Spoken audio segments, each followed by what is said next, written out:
para todos que estavam aqui no Mineirão hoje, acompanhando esse Cruzeiro e Brusque. Mas como você enxergou essa vitória e qual análise você faz desse resultado conquistado pelo Cruzeiro?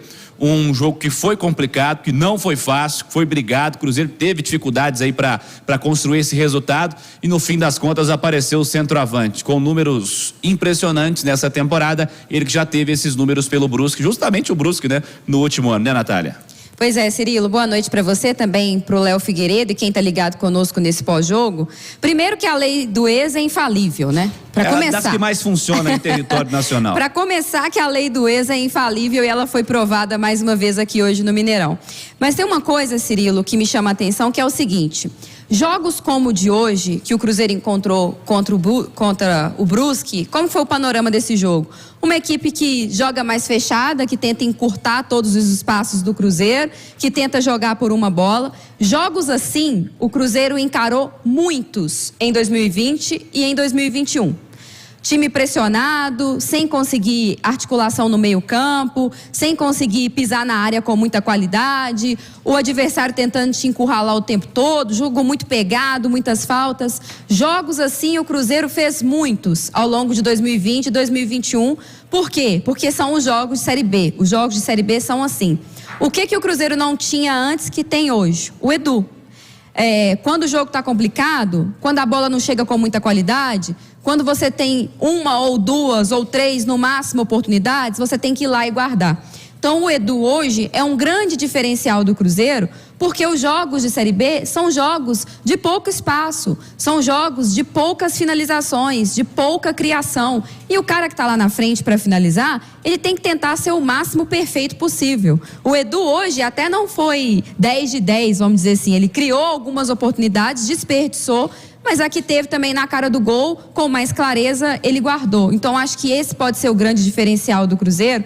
Teve uma frase que você falou, se eu não me engano, no jogo contra o Náutico, foi a última partida do Cruzeiro na Série B, o Mineirão estava lotado inclusive, e você falava, tem muita bola que passa na portinha do gol do Cruzeiro e não tem ninguém para empurrar ela para dentro. Tem muita bola, o Cruzeiro sofreu com isso as 2 temporadas de Série B que teve até hoje, e agora ele tem esse cara.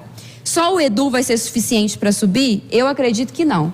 Só a intensidade, a correria serão suficientes? Eu também acredito que não.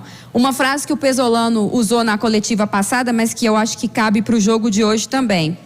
Ele falou assim, só a intensidade, só a vontade não bastam, né? É preciso também que o time tenha organização, que o time tenha qualidade. Hoje foi um time de correria, foi um time de intensidade, foi um time de muita luta, mas estava faltando o cara de qualidade decisivo. Quando esse cara apareceu, o Cruzeiro conseguiu o seu resultado. Acho que esse tempo que o Cruzeiro vai ter até a próxima partida contra o Remo será um período fundamental para que alguns desses reforços já entrem nesse time.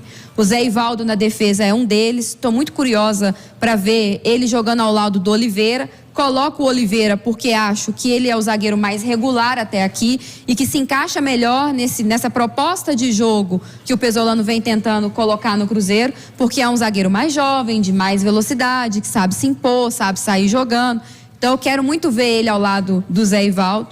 Acho que o Paes, o uruguaio, até pelo que o Pesolano já conhece dele, pode ser uma alternativa para o lugar do Vitor Roque, que o Cruzeiro sentiu muita falta hoje.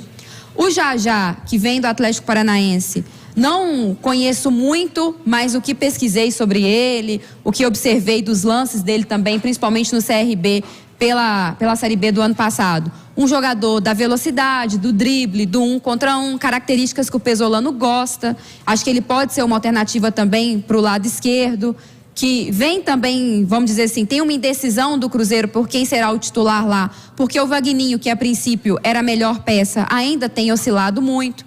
Então estou muito curiosa para ver esses reforços entrando. Tem o Luvanor, que também cai por ali, pelo lado esquerdo, tem a velocidade, pode se adaptar também, jogar aos dois lados. Mas todos esses nomes que eu citei, Cirilo, eles são apostas. Com exceção, talvez ali, o Zé Ivaldo, que chega com um status um pouquinho melhor para ser titular, os outros não são caras que você fala assim, vão pegar a camisa, vão vestir, vão mudar o panorama do Cruzeiro na Série B. ainda continuará sendo um time mediano para jogar a segunda divisão, mas são apostas, são jogadores com características que podem encorpar esse elenco, porque olha, Cirilo, até comentava com o Léo Figueiredo aqui em off, existiram partidas principalmente no Campeonato Mineiro que por opção do Pesolano ele preservou algumas peças, questão de rodar o elenco, do desgaste, tudo mais. Mas sem ele ter essa decisão, hoje foi o pior banco do Cruzeiro em 2022. No sentido de, ele não tinha opções de muita qualidade para mudar essa partida. É o feijão do Guilherme Pio. É o feijão do Guilherme Pio. Aí colocou o Josefé, que claramente estava nervoso, pressionado, aí a torcida pega no pé, errou a primeira, errou a segunda, escorregou na terceira, a torcida já tá vaiando, mas era o que ele tinha. O Cruzeiro sentiu muita falta do João Paulo, do Canezinho, do Vitor Roque. Hoje tinha Denivis, Giovani Jesus, Bidu, Adriano, Pedro Castro, Breno, Josefé, Marcelinho e Vagninho. Quem desse começo de temporada aí? O Vagninho jogou mais, o Pedro Castro jogou um pouco mais, apareceu nos clássicos em especial. O Bidu começou titular, mas virou reserva porque o Rafael ocupou espaço.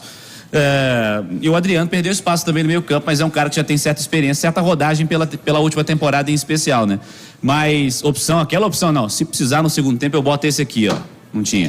Porque mesmo, por exemplo, teve algumas partidas, principalmente no Clássico, foi uma realidade assim, que ele optou por jogar com 3 volantes, tendo o Canezinho, tendo o Pedro Castro, até considerando a qualidade do adversário, né, que te colocava uma dificuldade muito maior.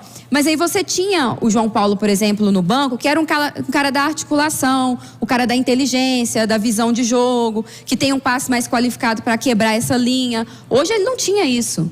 Então o que ele tinha? Ele tinha jogadores de velocidade, jovens, que poderiam impor uma correria ao Brusque para tentar uma jogada de linha de fundo, o cruzamento. O Cruzeiro, inclusive, cruzou muitas bolas na área.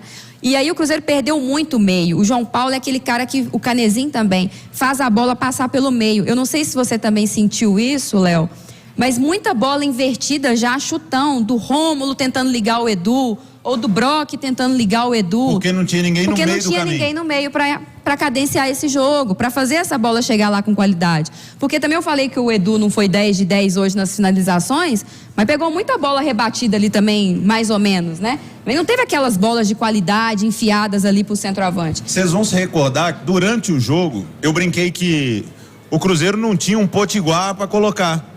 Isso. Cara pesado, né? Fortinho, tipo o Rodolfo do Cruzeiro. Ele é Rodolfo Potiguar, ele é tipo o Rodolfo que tá no Cruzeiro agora, ex-América, biotipo.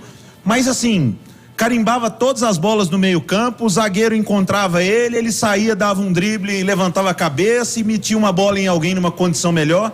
O Cruzeiro não tem esse tipo de jogador. O Neto Moura fez um bom campeonato paulista. Hoje ele cansou. Primeiro jogo, não dá pra cobrar muito. Mitkov, garoto. O Pessolano, Mitkov saiu exausto também, né? Baixou a meia ali. Quando baixa a meia, já posso saber. Já era. No caso do Neto Moura e do Rodolfo, o Pessolano disse na entrevista coletiva que fizeram basicamente 2 treinos. E certamente não foram 2 treinos de grande intensidade, com um trabalho tático muito detalhado para as duas atividades, para quem acabou de chegar e foi inserido no processo por necessidade. Porque se não houvesse necessidade, certamente não iam pro jogo como titulares, né? Não iam. Principalmente o Neto no meio campo, porque o Rodolfo, cara, ele já é mais experiente e ele sabe dosar ali. Ele deu uns 6 piques ali no primeiro tempo, eu já pensei, talvez o Rodolfo não volte pro segundo. Mas ele lutou bastante, não é a posição dele ali. No América, quando ele quebrava esse galho, na boa fase funcionava.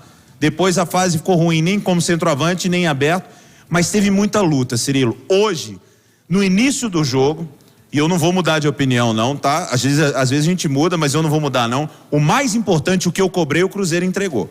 Falei que o Cruzeiro teria que pelo menos correr igual ao Brusque. E acho que o Cruzeiro teve que correr mais do que o Brusque, porque principalmente no segundo tempo o Brusque foi melhor. E foi na base da superação, foi na luta que o Cruzeiro arrancou a vitória aqui. Então, este é o estilo de jogo da Série B. Natália acabou de dizer, não tem muito diferente. Não, se tivesse um elenco mais qualificado, ganharia jogos com um desempenho melhor, com uma facilidade maior. Não vai ser o caso. Então que o Cruzeiro utilize muito bem o Mineirão e que o Pessolano consiga se adaptar, porque o estilo de jogo dele, que é muito ofensivo, de marcação, pressão, ele consiga achar um meio termo para para o que seja o Cruzeiro da Série B. Não dá para ficar marcando muito, jogando em cima, muita bola no chão, com um time que não tem tanta qualidade